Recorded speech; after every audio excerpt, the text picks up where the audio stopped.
Yo les gars, j'espère que vous allez bien. Ok, bon, nouvelle vidéo. J'essaie d'être un peu plus rythmé du coup, vu qu'il se passe enfin des choses. Alors, qu'est-ce qu'on va voir aujourd'hui? Alors, tout simplement, je pense qu'on va faire le tour comme d'hab. On va regarder Bitcoin, Monero, on va faire un petit point sur ce qui est en train de se passer, la situation actuelle. Euh, Au niveau des... il y a quand même des choses à dire. Alors, je vais pas revenir sur tous les indicateurs, etc. Mais il y a quand même des choses à dire. Et je sais plus si j'en ai parlé dans la précédente vidéo, j'ai un peu oublié, hein, moi et ma mémoire de poisson rouge. Mais je vais essayer de refaire le point sur certains détails, quoi. Bien sûr, timecode dans la vidéo, il y aura tout. Donc si jamais vous avez besoin, tout sera avec les timecodes. Il y aura, tout sera splitté. Mais ouais, je vais essayer de vous faire une analyse à peu près pertinente aujourd'hui sur ce qui est en train de se passer, le marché, parce qu'il se passe des choses. Bref, allez, sur ce, on commence tout de suite. Ok, donc on se retrouve avec Bitcoin. Alors, j'ai pris le temps de préparer deux, trois petits trucs parce que j'ai des choses à vous montrer sur deux des indicateurs que j'utilise pour le long terme. Alors sur le MVRV, c'est ça que je voulais vous montrer, c'est que la semaine passée j'avais fait un point là-dessus, enfin la semaine passée, euh, dans la dernière vidéo, je sais plus quand elle date, mais en gros on peut voir que le pump qu'on a actuellement, qui paraît pas fou, hein, mais si je vous le mets en daily, c'est quand même un pump plutôt pas trop mal, on est sur un bon petit 25% je pense, je vais pas dire de conneries, mais je vais vous dire ça. Ah non, bien plus que ça, oui, 48. Ok, donc on est sur un gros pump quand même. Le truc c'est que vous voyez que l'indicateur, lui, ne monte pas énormément. Donc, encore une fois, ça c'est très bon signe. Ça veut dire qu'il y a encore de la marge avant d'atteindre des sommets. Car on a toujours pas top sur l'indicateur du MRV. Donc, enfin du MVRV. Je vais y arriver un jour à le dire. Donc ça veut tout simplement dire que bah, on n'a pas trouvé de top de cycle pour l'instant. Ce top-là doit être un top local et normalement on devrait aller retrouver des zones dans ces niveaux et plus particulièrement dans la zone rouge, dans tout ce qu'il trouve dans la zone 8, plus ou moins. On est, pour l'instant, on est plutôt pas mal. En réalité, je trouve que le setup il est extrêmement intéressant. Un autre truc que je voulais aussi montrer, c'est au niveau de ça. On peut s'apercevoir que le Bitcoin, depuis qu'il refait sa montée 40 000, etc., on voit que la zone des 40 000 était toujours en pastille bleue sur l'indicateur Moving Average, enfin sur les 200 dernières semaines. Et ça, encore une fois, c'est un signe extrêmement positif d'une poursuite haussière encore très prometteuse, car l'indicateur, lui, considère encore cette zone-là comme une zone propice à l'achat à long terme. Alors, ça ne veut pas dire qu'il faut FOMO, bien entendu. Ça veut tout simplement, ça donne à peu près la température de ce qui est en train de se passer. Et je pense sincèrement que oui, on va refaire un nouvel attention. Je le pensais, j'avais déjà des a priori, mais ça se confirme un peu plus. Donc, je vais faire un point sur le mensuel, parce que c'est là où il y a des choses à dire. Le mensuel, personne n'en parle, et pourtant c'est le graphe à regarder. On peut voir qu'on a eu le gros crash. Enfin, le gros crash, appelez ça comme vous voulez. Moi, j'appelle ça un dump, hein, mais bon. Et en gros, on a eu à plusieurs reprises des tentatives de cassure sous la Kijun mensuelle. On voit que ça a bien tenu. Et on a fait des clôtures parfaites sur la Kijun. Et là, on est en train de réintégrer la Tenkan. Donc ça, encore une fois, c'est un signe très haussier. Il faut garder en tête que j'en avais parlé la semaine passée, c'était la semaine passée, enfin le mois dernier plutôt. Enfin, ouais, bah, c'était la semaine passée du coup. Sur cette bougie, elle était en train de se former et qu'on était en train de tenir la Kijun, je vous avais dit que là, c'est plutôt positif comme signe. C'est la bougie mensuelle là qu'il faudra regarder, mais clairement, si celle-là clôture au-dessus de la Tenkan, on sera bien. Pour être honnête, on sera très très très très bien. Au niveau du mensuel, bah, pas grand-chose à dire, à part dire que c'est toujours haussier, il n'y a rien à dire. En semaine, j'ai des choses à dire. Donc, bon, réintégration de la Tenkan ici. Ce qui veut dire que statistiquement, on va retester la Kijun, c'est logique. Le truc, c'est que je vais même me référer au Fibo. Je vais vous montrer deux, trois. Bah, de toute façon, je vous avais peut-être déjà montré ces targets. Mais je vais vous les remontrer. Donc voilà, là, on est en train de tester la zone de. Bah, la première zone de retest, hein, normalement. Donc les 38,2, c'est la première. Mais moi, je pense sincèrement que les zones qu'on va retester, c'est celle-là et celle-là. Moi, je pense faire un retest entre 51 000 et 57 000. Je pense qu'on va aller rechercher ces prix minimum. Donc là, je vous ai parlé de deux scénarios. C'est soit on fait ce genre de choses, grand maximum et on dump, et là, bon, bah, c'est un crash. Premier scénario. Ce que je ne pense pas, mais c'est le premier point. Soit on fait ce genre de choses, plus ou moins, et là on part, voilà, et là on part en explosion jusqu'au niveau des 87 000 $, etc. Donc il y a deux possibilités. Moi, on continue la tendance. La tendance, bah, certaines personnes sont peut-être entrées récemment, qui font du trading depuis pas si longtemps, peut-être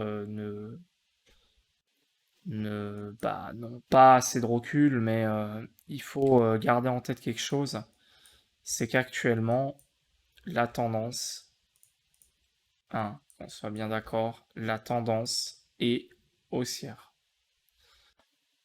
Surtout qu'il y a un truc qui me fortifie sur cet argument, c'est que tout ce mouvement que vous voyez là, bon, je l'ai mal entouré, mais tout ce mouvement-là que vous voyez là n'a eu aucune réelle correction. Ça, pour moi, c'est pas une vraie correction. Ça, pour moi, c'est.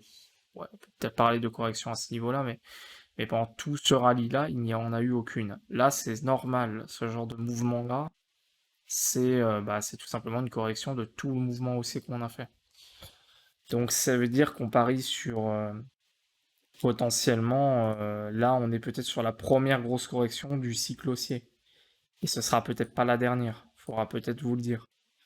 Je dis pas, bien entendu, qu'un crash n'est pas envisageable. Mais statistiquement, faut quand même le dire, le plus probable c'est qu'on pète un ATH, l'ATH des 60 000 là, qu'on a fait, des 65 000. Je pense que cet ATH c'est un top local pour plein de raisons, et le truc c'est que, bah, ouais, enfin, c'est surtout le fait que, bon, on a un signal certes baissier en weekly qui est plus c'est plus un signal de cassure de dynamique de la hausse que d'un crash pour l'instant. Et quand on regarde les unités de temps supérieures, il n'y a rien qui est baissier, quoi. Je peux vous prendre l'exemple ici. Quand on était sous la Kijun, la Kijun mensuelle, on a craché pendant des mois. Là, vous voyez, on a eu un frein sur la Kijun. Là, pendant des mois, ça a suivi encore. Et voilà, là, c'est exactement pareil. Là, on tient la Kijun, mais en tant que support et non en tant que résistance ici. Donc, c'est pour ça, faut privilégier plutôt un rebond et parier sur une hausse. Statistiquement, ça a plus de sens, quoi. Après, chacun fait ce qu'il veut, bien entendu. Faites quand même attention. Moi, je donne juste des idées, des projections, etc. Mais voilà. Au niveau semaine, j'en avais pas mal parlé de ça. Je pense que ceux qui ont vu les vidéos dans le passé ont constaté ça. J'avais parlé justement de la Tenkan la lagging span, quoi, qui a été, quand on était dans ces moments-là, ici, j'avais dit attention, dès que la lagging span va commencer à toucher la zone du prix et cette zone-là, la zone prix Kijun, la zone prix Kijun Tenkan, ça va avoir une réaction positivement normalement parce que ça fait support en fait pour la lagging span. Et en effet, qu'est-ce qu'on constate? On constate tout simplement un rebond actuellement. Donc c'est le genre de signaux qui trompe pas, surtout si vous le faites en weekly, c'est très très puissant. Alors, bien entendu, on peut très bien, hein, dans le cadre d'un scénario baissier, on peut très bien faire ça et ça, hein. Je, je préfère mettre tous les scénarios de côté, mais c'est encore une fois pas celui que je privilégie. Mais on pourrait très bien faire également la même chose sur la lagging span. Voilà, boum, on passe et on retombe. Mais ce que je veux dire, c'est que en gros, la lagging span, quand elle reteste en général le prix, surtout sur des grosses unités de temps, elle est susceptible de rebondir en tant que support. Et si c'est l'inverse, si elle est sous le prix et la Tenkan et la Kijun, là c'est l'inverse, elle est susceptible de plus se faire arrêter et en tant que résistance. Elle passe pas du premier coup en général. Je vous prends encore une fois des exemples du passé si vous voulez voir. Je vais vous prendre cet exemple. Voilà, hop, on passe. Là, on est baissier, hop. Et là, vous voyez, là, on a un arrêt sur le haut du nuage 2 fois, hop. Là, on a un arrêt sur le prix une fois. Là, on a un arrêt. Là, on était plus en période d'hésitation. On était entre la Tenkan et la Kijun. Et là, voilà. Et là, à partir de ce moment-là, enfin, je vais plutôt zoomer. À partir de ce moment-là, ici, voilà, là vous avez la confirmation et là c'était, là on avait tout qui était au-dessus, hein, le prix était au-dessus de tout, la lagging span au-dessus de tout, donc c'était le signal.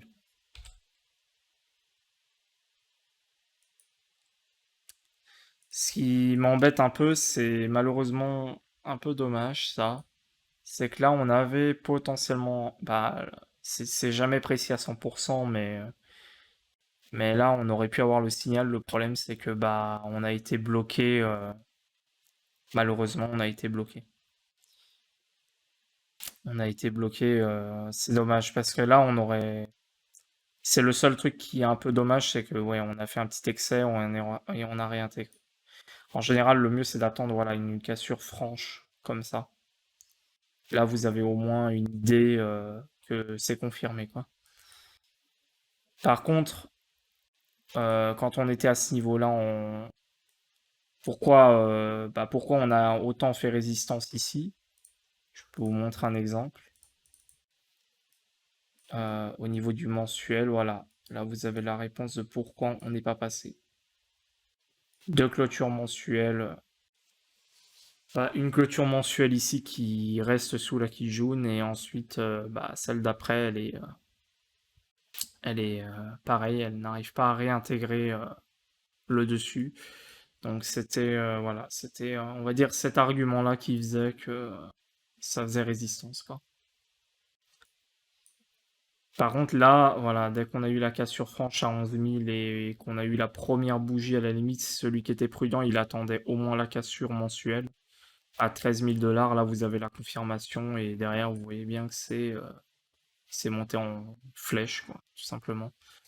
Enfin, dès qu'on a eu la lagging span qui était aussi passée au-dessus de la Tenkan, dès qu'on a eu cette confirmation avec le prix, là vous pouvez rentrer et puis vous régaler sur les gains, quoi.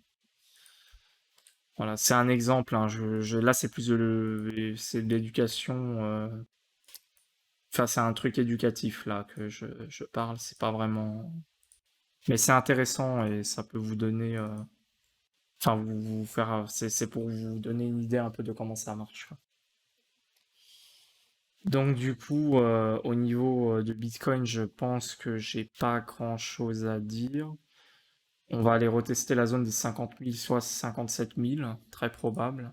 Après, on verra à partir de là. Là, on aura sûrement une correction, on verra une consolidation. À ce moment-là, on envisagera. Et si jamais on a une cassure à nouveau bah, des 57 000 et qu'on réintègre la zone des 64 000, là, je vais commencer à parier sur bah, les 87 000, voire 100 000. On verra. Au niveau du journalier, je fais un petit point dessus. Actuellement, c'est toujours pas haussier. Ça pourrait faire croire, mais on n'est toujours pas haussier sur le journalier. Là, pour l'instant, on essaye de s'extraire. Donc, on a eu la première confirmation du fait que le prix passe le nuage. Mais la lagging span, elle est toujours dedans.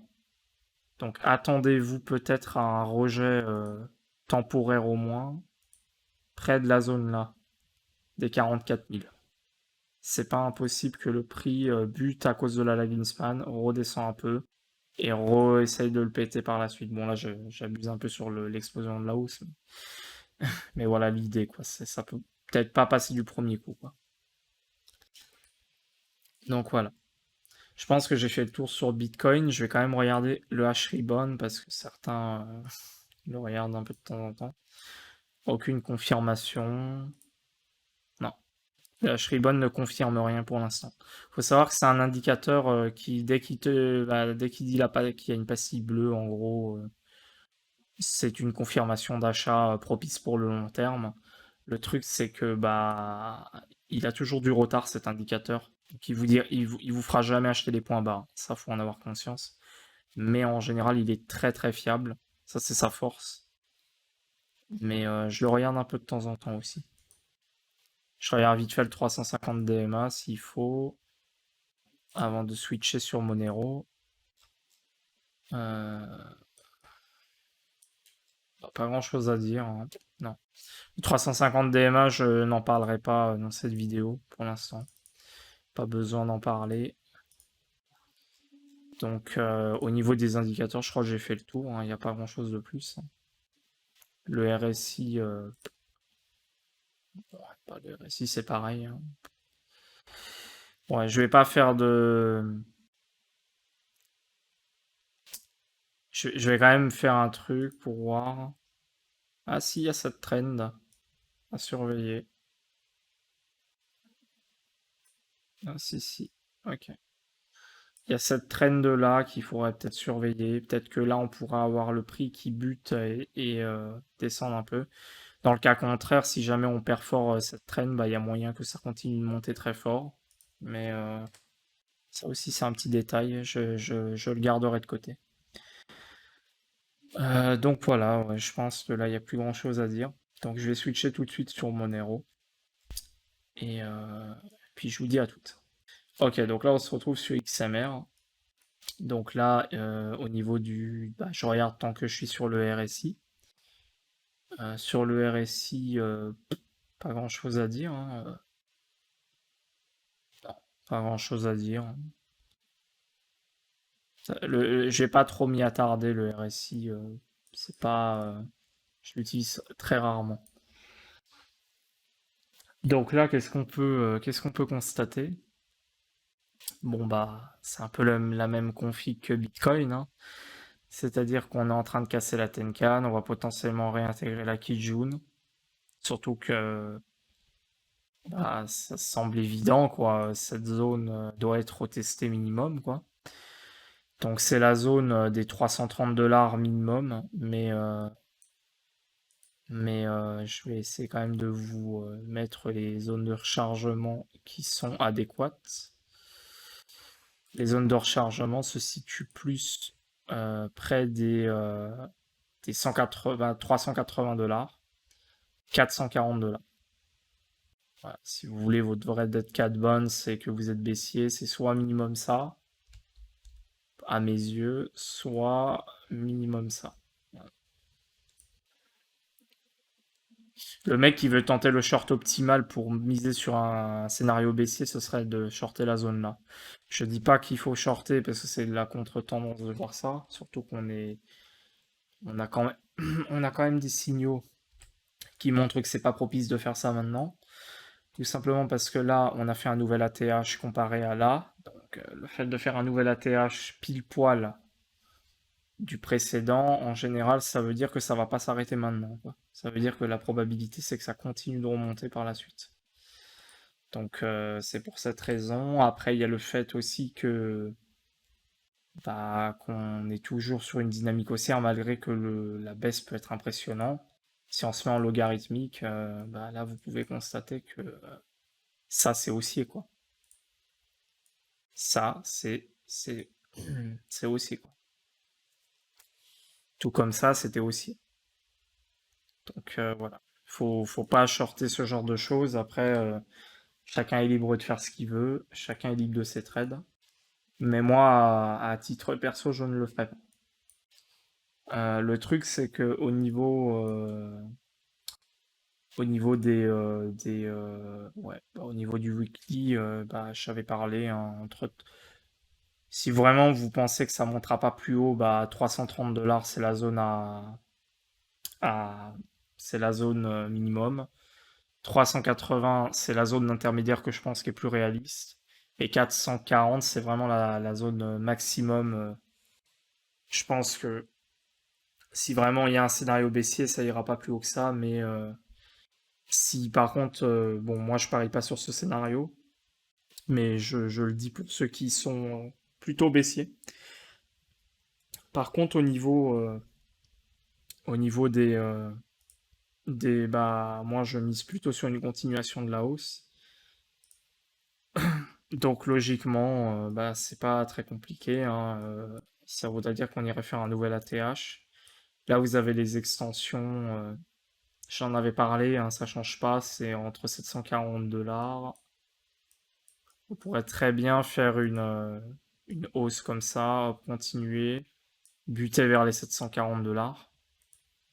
Mais en général, les deux niveaux de Fibo que je regarde, c'est celui-là, c'est les 740, enfin 1,61,8. Mais si jamais on casse les 1,61,8 de manière puissante et qu'on fait aucune correction, bah, entre-temps, bien sûr aucune vraie correction, je précise. Alors là, vous pouvez, bah, moi c'est en général quand mon plan de trading marche, je mise sur le dernier niveau de retracement. En général, ça signifie qu'on est en train de faire une hausse très puissante et qu'on n'est pas prêt de s'arrêter bah, sur ces niveaux-là, qu'on est plus apte à aller dans ces niveaux-là. Bon, pour l'instant, on n'y est pas. Mais si jamais vous voyez des bougies vertes s'enchaîner sans correction, péter les 1,61,8 en clôture, faudra vous attendre à ce qu'on aille chercher les niveaux de retracement maximum. Donc 1700 $ pour Monero. Ça paraît assez dingue, hein. Je sais que certains peut-être vont être choqués de ce prix, mais c'est tout à fait possible dans le cadre où ça fait ce scénario-là. Pour l'instant, plus miser sur celui-ci, avec les 740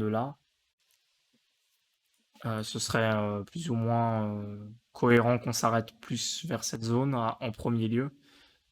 Mais on verra en temps voulu, hein. Si jamais ça s'arrête pas et qu'on continue de tout péter, bon bah à ce moment-là, on adaptera quoi. Pour l'instant, c'est haussier, y a pas grand-chose à faire. Et, euh, et voilà, hein, c'est tout, hein, c'est haussier quoi. Au niveau du mensuel sur XMR, c'est pareil. Monero, je peux vous montrer. Monero, c'est. Attendez, c'est le graphe de Poloniex. Ouais, ok. Donc là, voilà, là, on est quand même sur une zone. Alors, c'est un peu plus délicat, Monero. Après, faut partir du principe que si Bitcoin monte, les altes monteront. Donc, faut pas se laisser avoir juste par une charte, quoi. C'est pas parce que on a cette configuration sur Monero que ça y est, faut paniquer. Faut aussi regarder Bitcoin et en fonction voir un peu quoi. Et là, vous pouvez voir que, bon, bah là, c'est un peu plus délicat. Ce que j'aurais voulu, moi, le scénario idéal, encore une fois, le marché ne fait pas ce qu'on veut, c'est lui qui choisit. Voilà, j'aurais voulu un arrêt de la lagging span ici et une continuation et une reprise après. Or là, ce qui s'est passé, bah, c'est qu'on a transpercé la Kijun. C'est un peu dommage, mais bon. Et du coup, on a traversé bah, la Kijun également, enfin le prix a traversé la Kijun. On a retesté le bas du nuage qui est la SSA. Donc on l'a tenu, ce qui est plutôt positif. Maintenant, faudrait, pour être sûr et certain qu'on va aller faire un nouvel ATH sur Monero, attendre au moins une clôture mensuelle au-dessus de la zone Kijun ici des 280 $. Si jamais on fait ça, alors on a toutes nos chances d'aller retracer et faire probablement un nouvel ATH statistiquement. Pour l'instant, restez méfiants sur ce niveau quand même. Au niveau semaine, bah, j'avais déjà vu, oui. D'ailleurs, on voit que la Laginspan est en train de bientôt retester le prix. Donc ça m'étonnerait pas, ouais, qu'elle fasse un truc comme ça, hop, qu'elle reprenne ou un truc comme ça, et que le prix fasse pareil. On verra bien, hein, mais c'est pas impossible. Sinon, en journalier, bon, le journalier, c'est le même pattern que Bitcoin. On est toujours baissier pour l'instant. Donc, sur le journalier, je parle, hein, bien entendu. Donc, c'est toujours baissier. Mais bon, les grosses unités de temps, elles sont haussières. Enfin, faut quand même rester méfiant sur le mensuel parce que la Kijun, elle a quand même été brisée, ce qui est quand même un petit signal. C'est quand même un petit signal un peu bearish, quoi. Mais on n'en a pas suffisamment pour dire que ça y est, c'est la fin, quoi. Mais bon, soyez logique, quoi. Si Bitcoin monte, Monero devrait monter. Donc, si Bitcoin présente des patterns haussières, je pense que c'est plus un piège bah, sur la paire, sur le graphe Monero. Je pense que c'est plus un piège qu'autre chose, quoi. On verra bien, quoi. Mais on peut très bien tenir, comme je dis, la SSA et repartir. Ça, c'est complètement envisageable. Maintenant, voilà. Faudra être attentif et regarder ça. Je vais pas mettre le H-Ribbon parce que le H-Ribbon, il n'y a rien à analyser. Euh, euh, non, bah, je crois que j'ai fait le tour. Il n'y a pas grand-chose à dire de plus sur Monero. Je vous ai donné les targets hein, et puis je vous ai, ben, voilà, je vous ai donné les targets qu'on devrait retester. Hein, c'est 380 $ et 440. Probablement. Je pense pas que les 330 vont faire barrage. Ça me paraît peu probable. Mais bon, peut-être qu'on va, euh, peut-être qu'on va faire barrage au 330, mais j'ai du mal à y. Bref, du coup, quelle crypto je vais analyser encore? Parce que ça, je ne sais pas. J'improvise pas tellement avant de faire les vidéos. Wave, j'ai déjà fait un tour. Wave, je vais peut-être pas le réanalyser. euh, parce que, bah, en fait, j'en avais parlé, mais pour l'instant, il n'y a pas grand-chose de plus. Oui, il est en train de monter aussi, mais bon, c'est pas. Je pense que ce que j'ai dit précédemment tient encore la route au niveau dans les précédentes vidéos. Peut-être au niveau de BAT. BAT, c'est la même configuration. On est, ouais, on est, ouais, c'est les mêmes configurations, je dirais. Pour BAT, on devrait au moins aller rechercher les 1 $, voire plus. Si vous vous demandez, sur ce type d'alt, on devrait aller rechercher au moins les 1 $, voire les 1,20 $ minimum. Mais je pense que Pat, il a toutes ses chances aussi de faire un nouvel ATH. On verra bien, mais Ça va dépendre de Bitcoin, mais vu que Bitcoin est plutôt haussier, je parierais sur un nouvel atteignage. Mais non, je pense que j'ai pas grand-chose à dire. Ethereum, ce sera la même configuration, je pense, hein, Ethereum. Theta, c'est tout pareil. D'ailleurs, c'est un peu dommage sur, sur Theta, j'avais fait un.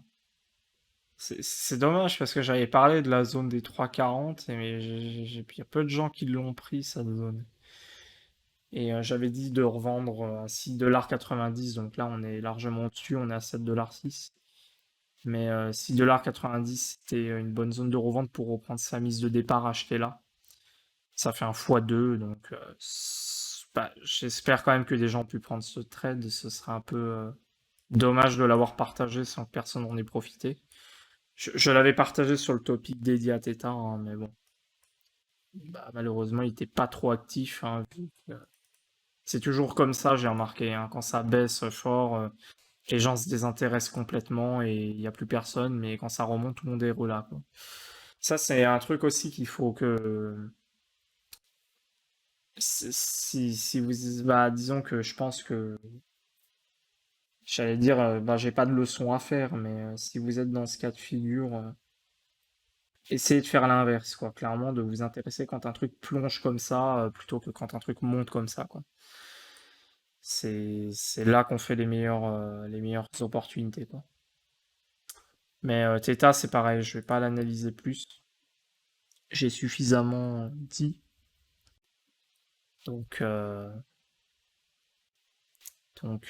j'ai pas grand-chose à dire, il n'y a pas plus de setup. Ethereum, Ethereum, Ethereum, c'est un peu plus franc déjà. Donc là, on arrive vers les 3 000 $, ouais, qui vont faire résistance. Ça, faut vous y attendre. Donc, la zone des 3 000 $, ça va être une résistance potentielle au niveau, bon bah, ça a l'air vachement haussier, Ether, en vrai. À voir comment ça va se finir la semaine, mais si on clôture au-dessus de la Kijun, c'est plutôt prometteur. Ça voudra dire qu'on va potentiellement, on a des chances de faire un nouvel ATH dessus. Et le mensuel est extrêmement haussier sur Ether. Bon bah écoutez, ça c'est très très haussier. Je pense que là-dessus, ça conclura, ça conclura la vidéo. Je vais pas m'attarder plus, mais Ethereum est très très haussier. Donc ne faites pas de FOMO, hein, bien entendu. Je dis pas ça pour que c'est pas un argument de FOMO, hein. C'est juste pour dire que l'actif est très haussier et qu'il se reprend bien en main. Donc je peux donner des targets, je vais quand même le faire parce que y a pas de raison qu'Ethereum n'ait pas son analyse à 100%. Donc, bon, moi je pense que si on réintègre au-dessus de la Kijun, on va largement péter les zones là, mais bon.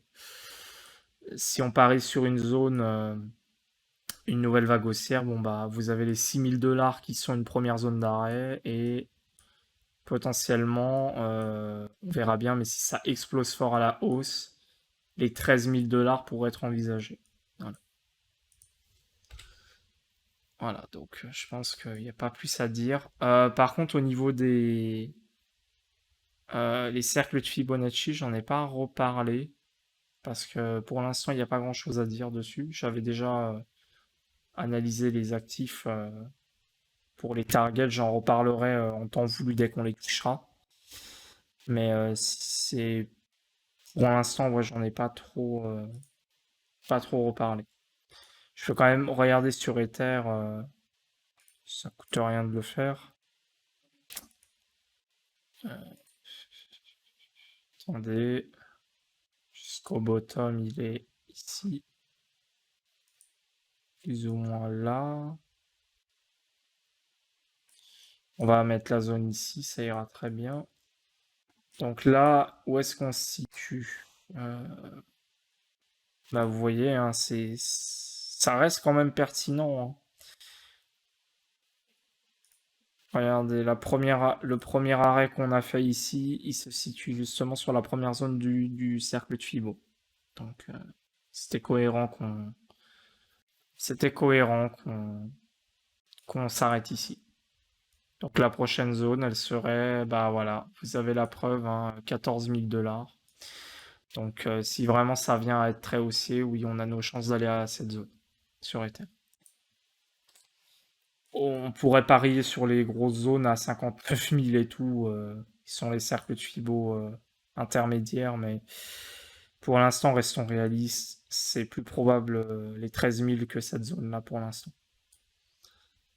Mais voilà, c'est très prometteur. Ethereum est super haussier, donc GG, hein, ceux qui sont dedans, vous devez être contents, je pense. Je pense que vous devez bien être contents. Donc voilà, je pense avoir tout dit, on va pas plus insister là. Donc bon bah je vous remercie, cette analyse elle est plus courte je pense, enfin, j'espère. En tout cas je vous remercie beaucoup et comme d'habitude hein, mettez un petit like si vous avez aimé, le soutien de la chaîne, tout ça. Tout ce que je fais là ça reste gratuit, ça le restera. Le truc c'est que je voulais vous faire un point là-dessus. Peut-être que vous pouvez avoir des publicités sur les vidéos, parce que YouTube maintenant met des publicités sur toutes les vidéos, tout simplement YouTube. Donc en fait, même les chaînes non monétisées malheureusement se tapent des pubs. Donc c'est un peu frustrant, dans le sens où moi je n'ai pas demandé ça, mais bon. Sachez que ce n'est pas moi qui touche à l'argent, c'est YouTube malheureusement.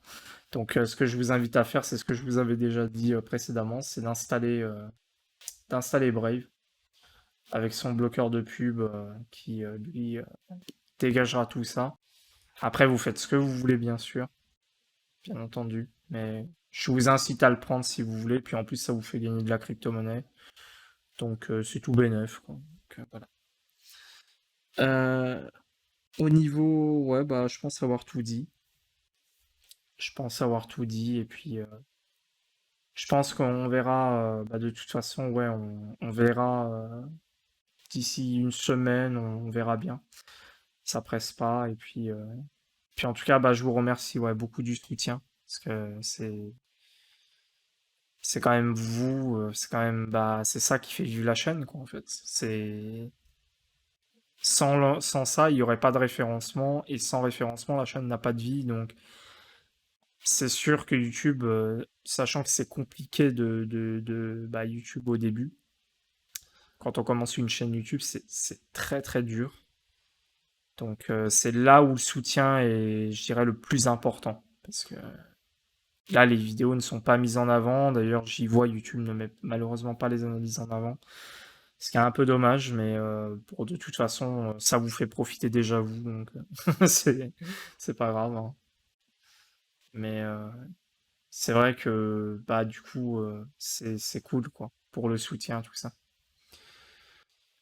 Bref, je vais pas faire plus de blabla, j'ai pas beaucoup dormi, je fais la vidéo assez tôt là, 7h du mat. Donc 7h52, enfin plutôt 8h du coup. Donc je vais aller me reposer et puis bah en tout cas on se donne rendez-vous ouais, pour la prochaine vidéo et puis bah faites quand même attention. Et et puis voilà. Et puis voilà. Allez, bye. La chancla. Ahora ya había subido la marea.